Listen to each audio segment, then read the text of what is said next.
Naturally, it wouldn't make much sense to have a Famicom collection without one of the most important games of all time on the platform. I mean, even if you already have it on NES like I do, you can't deny the charm of that label art, and these carts can be had for very, very cheap.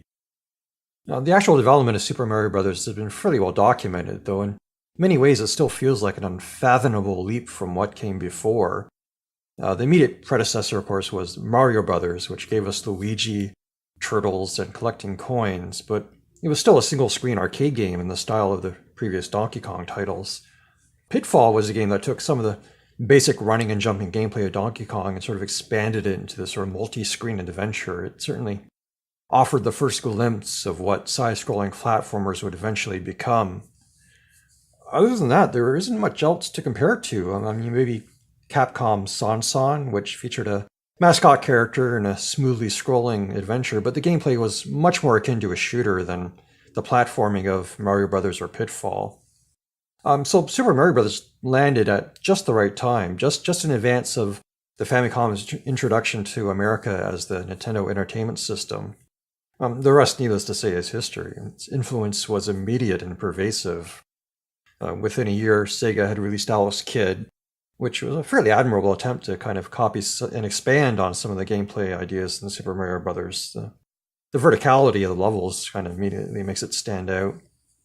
And then NEC had, Box Adventure, which had the benefit of those 16-bit driven graphics, even if as a mascot character he was kind of more weird than charming. But yeah, so I don't even know much more you can say about this game.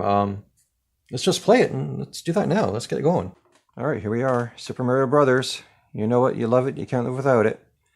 So my plan is for this run is just to see how far I can get on one life.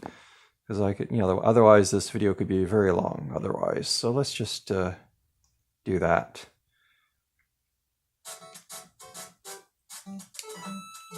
And I apologize in advance if the sound doesn't sound perfect to what you remember, because I'm playing on the Retro Entertainment System Plus, which gives me a nice HDMI picture, but maybe the sound isn't 100% accurate.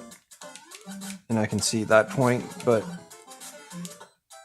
composite video just looks so bad on this TV, generally speaking, especially the NES. I've played Saturn and Dreamcast and stuff like that on composite video, and this TV seems to handle that stuff pretty okay, but the NES, for whatever reason, just looks super fuzzy over composite, so I'm perfectly happy with the RES Plus with its nice clean HDMI picture.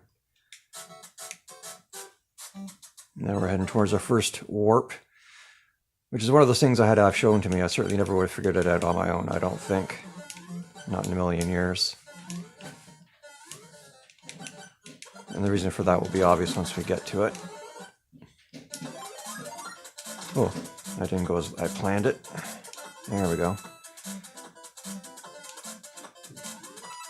Yeah, the geography of this place just becomes very, very familiar. I didn't like the block. That's okay. I'm going to do a little catch here, even though I don't really need the extra life since I'm only playing on one life. But it's the principle of the thing.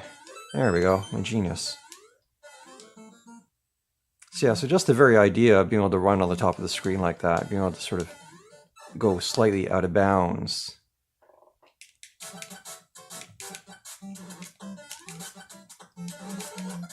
That's right. I guess I don't need that. Speed run. Let's go.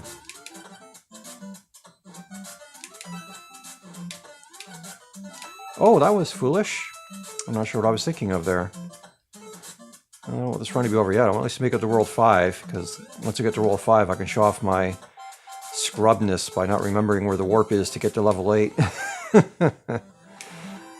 So at least get to World 5. I know I can do that.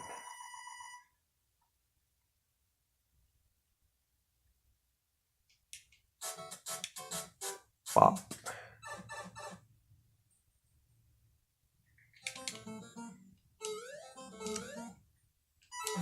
Yeah, there's almost very little you can say about this game at this point, really.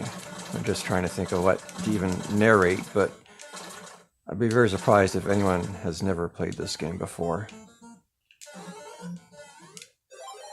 And like I said, you'll notice like zero difference between this and the North American version. It's the same ROM, exactly the same. So the only reason to get this version is just for the label art, and because it's a neat thing to have, and that's about it.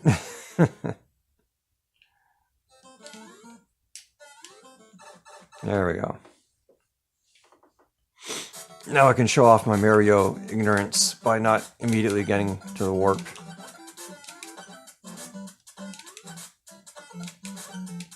Oh, that was flicker, huh? One of the very rare instances of slowdown in this game. You got too many sprites going, that's gonna happen. No, what am I doing? Was not intentional. And also the end of my run. Right. Super Mario Brothers, there's no mystery, you know the game. We all know the game. Super Mario Maker 2, coming out this summer. I've already pre-ordered. Keep an eye out for that. Okay, let's bounce out of this and get you home. Awesome. Right, that was Super Mario Brothers. Probably not a lot more needs to be said, really. So I'll just thank you for watching and hope I'll catch you next time.